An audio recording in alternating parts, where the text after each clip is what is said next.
রাতে খাতনার সময় বলে খাতনার মাঝখানে পোলা উঠে দৌড় দিচ্ছে কই এই তোর তো হাউস কম না? ওরা সোনিয়া তোরা যে আমি কি করুম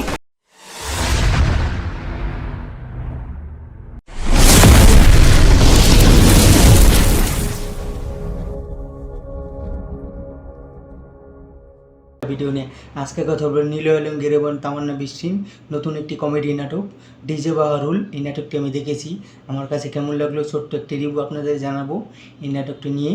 এই নাটকটি একটি ভরপুর একটি কমেডি নাটক। এই নাটকটি একটি রোমান্টিকও বলা চলে। এই নাটকের ভালো দিকগুলো বলবো। আসলে নাটকের কোনো খারাপ দিক খুঁজে পাওয়াটা মুশকিল, কারণ এটা একটা সিনেমা না যে সিনেমাতে অনেকগুলো 2 ঘন্টার একটা সিনেমাতে অনেকগুলো ভুল ত্রুটি, আর 1 ঘন্টার নাটকের মধ্যে অনেক কিছু দেখানো হয়, অনেক কিছু থাকা যায়। আর আমাদের বাংলাদেশের নাটকের কথা বলবো, বাংলাদেশের নাটক অনেক দূর এগিয়ে গেছে অনেক আগের থেকেই কিন্তু বাংলাদেশের নাটক সব শ্রেণীর মানুষের কাছেই ভালো লাগে। এই দিক শুধু বাংলাদেশের না, বিভিন্ন দেশে, কলকাতা বলি এবং বিভিন্ন দেশে, যেমন পাকিস্তানের কথা বলি, আমরা পাকিস্তানিরাও কিন্তু আমাদের নাটক দেখতে ভালোবাসে।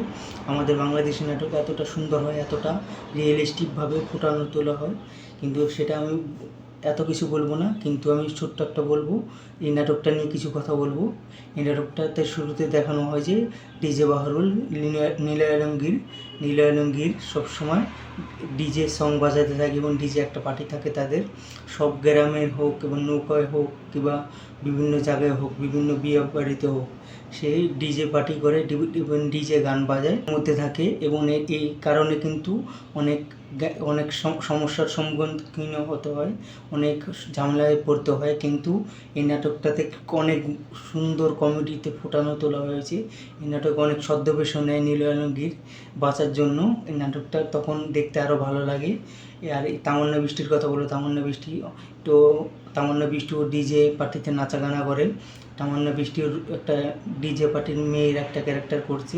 তামান্না বৃষ্টি তো সুন্দর একটা অভিনয় করেছে, সুন্দরভাবে মেয়ের সেই ডিজে পার্টির মেয়েরা যেভাবে থাকে, যেভাবে চলাফেরা করে, যেভাবে এলাকার মধ্যে চলাফেরা করে, সব সুন্দরভাবে ফুটিয়ে তুলেছে তামান্না বৃষ্টি। সেই জন্য নাটকটা আরও বেশি সুন্দর লাগছে, আরও বেশি রিয়েলভাবে লাগছে। আর পুরো ভরপুর একটা কমেডি নাটক। আর নীল আলমগীরের অভিনয়ের কথা কি বলবো, নীল আলমগীর সবসময় ভালো অভিনয় করে, সেটা হোক রোমান্টিক হোক, সেটা অ্যাকশন হোক, অ্যাকশনে তো দুর্দান্ত করে। আমি বলবো নীল আলমগীর এরপরে সিনেমাতে কাজ করা দরকার, কারণ নীল আলমগীর সিনেমাতে পাঠিয়ে তুলবে এতটা অ্যাকশনভাবে। নাটকে অনেক নীল আলমগীরের চ্যানেলে অনেক নাটক দেখতে পাবেন আপনারা, যে অনেক অ্যাকশন নিয়ে অনেক নাটক করেছে। কিন্তু নীল আলমগীর রোমান্টিক নাটক এবং কমেডি নাটক আর বেশি ভালো লাগে। তো এই নাটকটা খুবই ভালো হয়েছে, খুবই দেখার মতো এনজয়েবল নাটক। আপনারা পুরোটা নাটক একটা কমেডি এনজয় করতে পারবেন, খুব সুন্দর একটা নাটক। শেষ পর্যন্ত কী হয় সেটাও দেখতে পারবেন। এই নাটকটা দেখার পর আপনারা বুঝতে পারবেন। ছোট্ট একটা মেসেজও আছে এই নাটকে, যে সবসময় গান বাজনা করতে গেলে অনেক মানুষের সমস্যাও হতে পারে, কিন্তু এই গান বাজনা একদিক দিয়ে একটা মনের ক্ষুধাও মেটাতে পারে এবং মানুষের অসুবিধাও হতে পারে।